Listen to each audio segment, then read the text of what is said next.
السلام علیکم ناظرین، ویلکم ٹو دا ہیلتھ شو. میں ہوں آپ کا ہوسٹ ڈاکٹر اکرام. ناظرین، انسان کی ضرورتوں کا اگر تذکرہ کیا جائے تو آگ کو نظر انداز نہیں کیا جا سکتا. زمانہ قدیم سے ہم اس کو استعمال کرتے آ رہے ہیں اپنی ضرورتوں کے مطابق. آگ ایک خطرناک شے ہے. اگر بات کی جائے اس سے نجات پانے کی تو میرے خیال سے کوئی ایسا صحیح طور پر نعم البدل کبھی سامنے نہیں آیا ہے جس کے ساتھ جلنے کا معاملہ نہ ہو. الیکٹریسٹی دیکھا جائے تو کسی حد تک آگ کو ریپلیس کرنے میں تھوڑی بہت مؤثر رہی، لیکن جلنے کا معاملہ اس کے ساتھ بھی ہے اور میرے خیال سے آگ سے زیادہ خطرناک ہے. آج ہم بات کریں گے آگ کی وجہ سے ہونے والی انجریز کے حوالے سے، اور آج کے اس موضوع پر روشنی ڈالنے کے لیے بطور مہمان ہمارے ساتھ موجود ہیں ڈاکٹر شائستہ آفندی رئیس، جو کہ consultant plastic cosmetic and burn surgeon ہیں، فاؤنڈر ممبر ہیں سول ہاسپٹل کے برنس یونٹ کی، اور سابقہ پروفیسر اور چیئرپرسن بھی ہیں. آئیے ان سے جانتے ہیں آگ کی وجہ سے ہونے والے نقصانات کے بارے میں اور اس کے اندر کس طرح کا علاج لوگوں کو درکار ہوتا ہے. السلام علیکم ڈاکٹر صاحبہ. وعلیکم السلام. کیسی ہیں آپ؟ اللہ کا شکر، تھینک یو. ڈاکٹر صاحبہ، سب سے پہلے تو میں بات شروع کرنا چاہوں گا انسان کی جلد کے حوالے سے. میرے خیال سے یہ ہمارے جسم کا سب سے بڑا حصہ ہوتا ہے، ایک ایسا حصہ جو ہماری حفاظت پر مامور ہے. اگر بات کی جائے آگ کی وجہ سے ہونے والے نقصان کے بارے میں تو جلد سب سے زیادہ نقصان اٹھاتی ہے، اور کہا یہ بھی جاتا ہے کہ سب سے زیادہ احساس تپش کا جلد میں ہی موجود ہے. اس حوالے سے میں جاننا چاہوں گا کہ جلد ہمارے جسم کا کتنا اہم حصہ ہے، اور جب آگ کی وجہ سے کوئی نقصان جلد کو ہوتا ہے تو آپ کس طرح دیکھتے ہیں اس کو؟ کیا اس کے مختلف حصے بھی ہوتے ہیں؟ اکرام، بہت اچھا سوال ہے، کیونکہ عام طور پہ اسے ایڈریس نہیں کیا جاتا، اور ہم سب انسان ہیں تو اپنے جسم کے بارے میں جتنی معلومات ہو وہ کم ہے، اور اس سے بہت سے حادثات سے اور مختلف تکلیفوں سے نجات حاصل ہو سکتی ہے. جی. جلد جو ہے ہمارے جسم کا سب سے بڑا آرگن ہے. صرف ایک کورنگ نہیں ہے، لیکن ٹوٹل آرگن ہے، جیسے دل ہے، آنکھیں ہیں، اسی طرح سے ہے. اور اس کے کافی فنکشنز ہیں، مختلف ٹائم پہ اس کا وہ فنکشن کام میں آتا ہے. جی. ہمارا جو جسم ہے وہ 70% پانی ہے، پانی کا فلوئڈ ہے، اس میں پانی بھی شمار ہے. جس طرح بالکل جیسے دنیا ہے نا، ویسے ہمارا جسم ہے. جیسے اس کا زیادہ حصہ سمندر. جی، 70% وہ سمندر ہے اور 30% سالڈ لینڈ ہے. بالکل اسی طرح ہم اسی زمین سے نکلے، اور اسی زمین کی طرح ہمارا جو جاگ آتی ہے وہ صبح میں، اور رات جو ہے وہ ڈھانک دیتی ہے ہمیں ہمارے سسٹمز کی وجہ سے. جی. اور جلد جو ہے وہ عکاس بھی ہے ہمارے اندرونی جسم کے حالات کی. اور جلد کے جو باقی اجزاء ہیں جیسے ناخن ہیں، بال ہیں، یہ سب چیزیں جو ہیں، اور جسم کے اندر بھی ان کے کافی اجزاء ہیں، تو وہ سارا ریفلیکٹ کرتی ہیں کہ کیا ہمارے جسم کی ہیلتھ کی سچویشن ہے. جی. اور احساس بھی جلد سے ہوتا ہے، ٹچ سے، فیلنگ سے. سرد ہے، گرم ہے، ریفلیکسز ہمارے، بھاگنا، رکنا، کھڑے ہونا، سویٹنگ. تو بڑی پروٹیکشن ہمیں ملتی ہے، ورنہ تو ہم پانی کی طرح مطلب بالکل ایسے بہہ جاتے. تو بہت پیاری چیز ہے، اور بہت ہی اہم بھی، بہت سوچ سکتے ہیں اس کے بارے میں. اچھا، جب برنز کی بات کی جاتی ہے تو ڈگریز کا خاصا ذکر کیا جاتا ہے، 1st degree, 2nd degree, 3rd degree. جی. اس حوالے سے میں جاننا چاہوں گا کہ ان سے کیا مراد ہے، اور یہ کس چیز کو ظاہر کرتے ہیں، یعنی نقصان کتنا ہوا ہے. جی. ڈگریز جو ہیں وہ میڈیکل ٹرم میں ہوتا ہے، جیسے جونیئر ڈاکٹر اگر سینئر کو بتا رہا ہو، یا جب ڈریسنگ کے بارے میں ایک دوسرے سے کمیونیکیٹ کرتے ہیں تو ڈگریز میں بات ہوتی ہے. لیکن جب ڈاکٹر مریض کے لوائقین کو سمجھا رہا ہوتا ہے تو پھر وہ سپرفیشل، مکس ڈرمل اور ڈیپ برن کے بارے میں بات ہوتی ہے. تو وہ زیادہ ایسا لینگویج ہے جو کہ سمجھ میں آتی ہے. جی. ڈگریز جو ہے وہ بالکل وہی ہے جو آپ سمجھ رہے ہیں کہ سپرفیشل جو ہوگی 1st ڈگری ہوگی، یعنی صرف جلد کا اوپر والا حصہ. بالکل اوپر والا، اس میں پھالکا ہوگا، لالی ہوگی. جی. اور وہ جو ہے اس پھالکے اور لالی کو اگر آپ نہ چھیڑیں اور زیادہ چیزیں اس پہ نہ لگائیں اور پھالکے کو نہ پھاڑیں تو جب وہ ٹھیک ہوتا ہے تو ایسا لگتا ہے جیسے کچھ ہوا ہی نہیں، اگر صحیح علاج ہو جائے تو. جی. اور جو اس سے ڈیپ ہوتے ہیں اس میں بھی اگر وہ مسلسل ڈریسنگز اس طرح کی نہ ہوں کہ اس کو نوچ نوچ کے اتار رہے ہیں اور وہ کلیننگ ہو رہی ہے، کیونکہ ایک سیل تھکنس کی ہیلنگ ہوتی ہے، اور اگر وہ ڈریسنگ میں ماشاءاللہ اسے صاف کر دیتے ہیں تو پھر وہ ڈیپ ہو جاتا ہے. اور جب ڈیپ ہو جاتا ہے تو اس میں پھر گرافٹنگ وغیرہ کی ضرورت پڑتی ہے، کہیں اور سے جلد دے کر کے لگائیں. جلد ایک ایسی خوبصورت چیز ہے جو کہ ایک حد تک اگر وہ خراب ہوتی ہے تو وہ دوبارہ ریجنریٹ ہوتی ہے. جی. اور اگر اس دوران بالکل جیسے نیا بچہ ایک بلاسم کر رہا ہے یا ایک پھول بلوم کر رہا ہے، اس کو اگر سنبھالیں گے تو بہت خوبصورتی سے وہ نارمل ہو جائے گی. اور اگر اس میں بے احتیاطی ہوگی تو پھر اس میں اسکارز اور پگمنٹیشن اور ہائپرٹروفی اور نان ہیلنگ انفیکشنز اینڈ پھر وہ ڈیزیز کی طرف چلے جاتے ہیں. تو اگر اچھی طرح سے احتیاط ہو اور صحیح طرح سے معالجہ ہو تو بالکل صحیح ہوتا ہے. اور اسی طرح سے 3rd ڈگری کی جب بات کی جاتی ہے جی، تو اس کے اندر نقصان کہاں تک پہنچتا ہے؟ وہ فل تھکنس ہوتا ہے، اور جہاں پہ ہڈی ہوتی ہے تو شاید ہڈی تک چلا جائے، اور آنتیں وغیرہ ہوتی ہیں تو شاید آنتوں تک چلا جائے.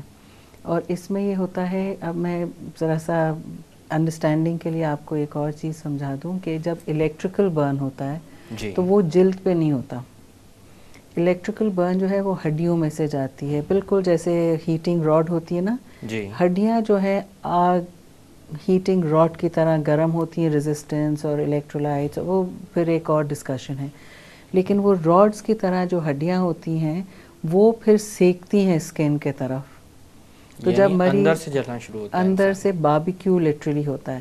اور جو آپ باہر سے دیکھیں گے ایک پوائنٹ آف انٹری الیکٹریسٹی کا دیکھیں گے اور ایک پوائنٹ آف ایگزٹ جہاں پہ بھی 2 کانٹیکٹس ہوں گے زمین کے ساتھ یا دیوار یا جو بھی ہے، اور سب کچھ اندر جو ہے وہ پک گیا ہوتا ہے. لیکن جب مریض آپ کے پاس لٹرلی چل کے آتا ہے کہ یہ شاک لگا تھا، شاید اس کے دل کا حرکت بند ہو جائے یا کچھ، ڈپینڈنگ کتنا گہرا شاک ہو، اور جب وہ آ جاتا ہے ایک دفعہ اور داخل ہو جاتا ہے تو پھر وہ جو جلا ہوا حصہ ہوتا ہے وہ نمایاں ہونا شروع ہوتا ہے.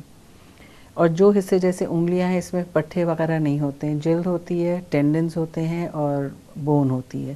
جی. تو یہ جو ہے یہ ہے آنتیں ہیں، برین ہے، کڈنیز ہیں جن کے اینڈ ویسلز ہیں. سب سے پہلے یہ اجزاء جو ہیں ختم ہو جاتے ہیں. اس کے جو ٹاکسیسٹی ہوتی ہے وہ پھر خون کی نالیوں میں دوسری جگہوں میں جاتی ہیں، اور پھر وہ مریض جو کہ ہنستا بولتا چل کے آ کے لیٹا تھا بستر پہ وہ رخصت ہونا شروع ہوتا ہے. یعنی تو جو نظر نہ الیکٹریکل آنے والا نقصان ہوتا ہے. ایبسولوٹلی، تو وہ اندر سے باہر ہوتا ہے اور وہ پھر نمایاں ہوتا جاتا ہے. وہ وہاں ہاسپٹل میں نہیں ہوتا، وہ اسی فیو سیکنڈز میں ہو جاتا ہے جب وہ شاک جا رہا ہوتا ہے. اور ان کا دل قلب کا جو حرکت ہے وہ بھی جو ہے وہ رک سکتی ہے. اور الیکٹرولائٹ امبیلنسز میجر ہوتی ہیں اس میں. تو جو بہت آسان سی چیز لگتی ہے وہ سب سے مشکل ہوتی ہے.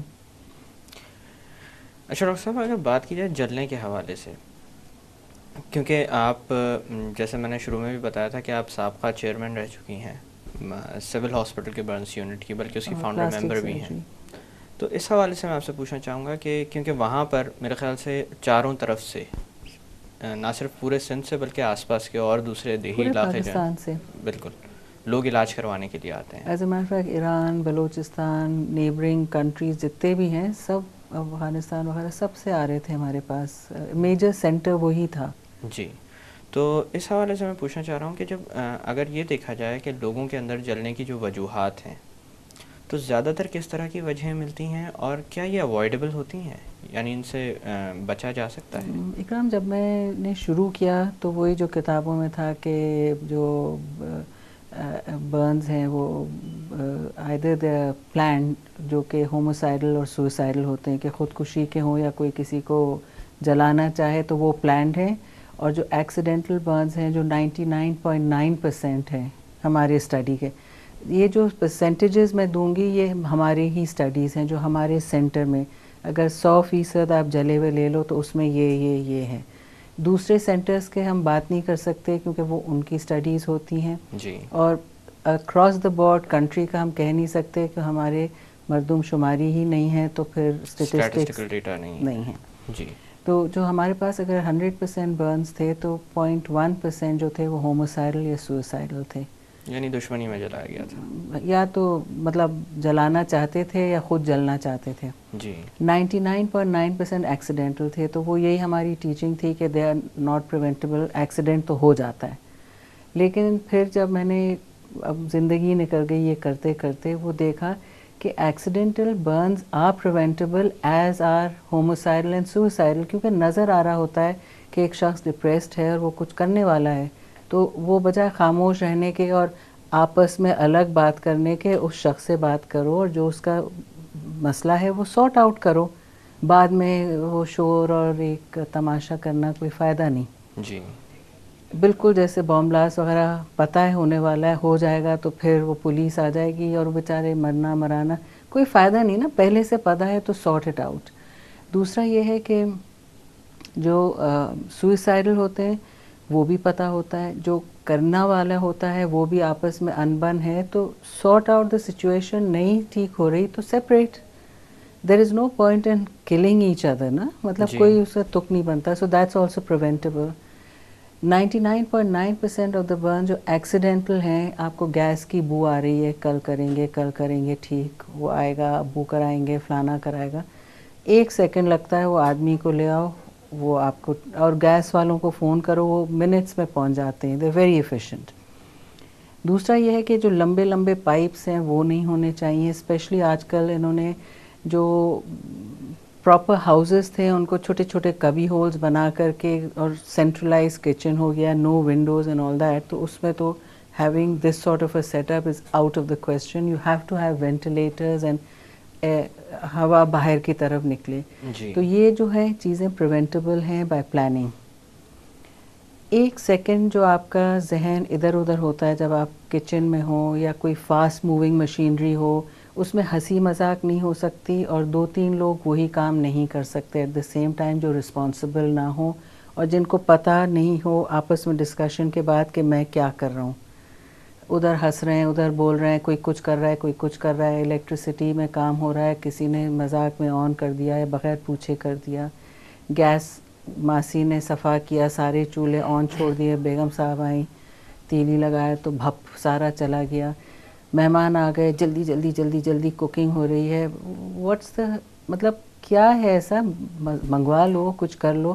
اور وہ 1 سیکنڈ میں جو ادھر ادھر کرتے ہیں یا جلدی جلدی کڑھائیوں کو جو کر رہے ہوتے ہیں, نیچے زمین پہ ایکسٹرا چولہا رکھ پھر اوپر نیچے اوپر مسالہ نیچے چولہا بال کھلے وہ عجیب دوپٹے لٹک رہے اور ایک عجیب سا کچن کا ماحول نہیں ہوتا. اس میں you have to have your hair. سب سے پہلے آگ لگتی ہے بالوں کو دوپٹوں کو. ان چیزوں کو ایک طرف کر کے رکھیں. اور بال آپ کو پتہ ہے اکرام کہ it is a filter, it catches germs. جی. تو it is one of the it's not a dirty thing because it's physiological اور بہت ضرورت ہے ان چیزوں کی. یہ نہ ہو تو ہمارا سسٹم خراب ہو جائے. لیکن اٹس اے ایئر فلٹر جو کہ سارے دنیا کے جرمز پکڑا ہوا ہوتا ہے. You can't have it falling into your food. تو اس کو پیچھے کر کے رکھیں, دوپٹے وغیرہ پیچھے ایپرن باندھ کے طریقے سے سب کچھ کریں آرام سے. بڑے سلیوز اور یہ وہ نہیں چل سکتے کچن میں. So that is the main reason. یعنی بے دھیانی زیادہ تر وجہ بنتی ہے. ایک لمحہ جو بے احتیاطی کا ہوتا ہے, بچے کچن میں نہیں آ سکتے جب یہ تماشے ہو رہے ہوں. اسپیشلی جو میجر برنز ہوتے ہیں جب دعوت یا رمضان اور سم تھنگ اور دی ادر. چلڈرن پل, ان کا دودھ کی بوتل نہیں دے رہے ہیں میں کر رہے ہیں, وہ بیچارے کا رکھا ہوا ہے سارا گرم دودھ اوپر آ گیا. بالٹی گرم پانی کی ابھی تھوڑی دیر بعد اس کو ہٹائیں گے, بچہ دھڑپ اس کے اندر گر گیا. واشنگ مشین کا منہ کھلا ہوا ہے جا کر کے بیٹھ گیا وہ چل پڑی. دی ادر تھنگ از کہ یہ جو آج کل یہ ڈرین اوپنرز وغیرہ وہ چھوٹے چھوٹے وہ ایسڈ کے آتے ہیں, اس میں چمچہ بھی ہوتا ہے. بالکل بوتل ایسی لگتی ہے جیسے کہ کوئی دوا کی بوتل ہو, دوا ہو یا سویٹس ہو. اور وہ بچے کو تو نہیں پتہ, اور وہ رکھی ہوتی ہے نیچے, کھانا کھلا, وہ چمچہ بھی ہے, سب کچھ منہ میں گیا, وہ سارا ماؤتھ کا برن ہو گیا. Acids are in coke bottles and God knows water bottles and what not, منہ پہ لگا کے پی لیا. So these are all preventable. سو even accidental burns are definitely preventable and should not happen. جی ڈاکٹر صاحب میں تھوڑی دیر کے لیے باتوں کا سلسلہ روکتے ہیں. ناظرین وقت ہو ایک چھوٹی سی کمرشل بریک کا. بریک سے واپس آ کر آگ کی وجہ سے ہونے والی انجریز کے متعلق مزید بات کی جائے گی. Stay with us.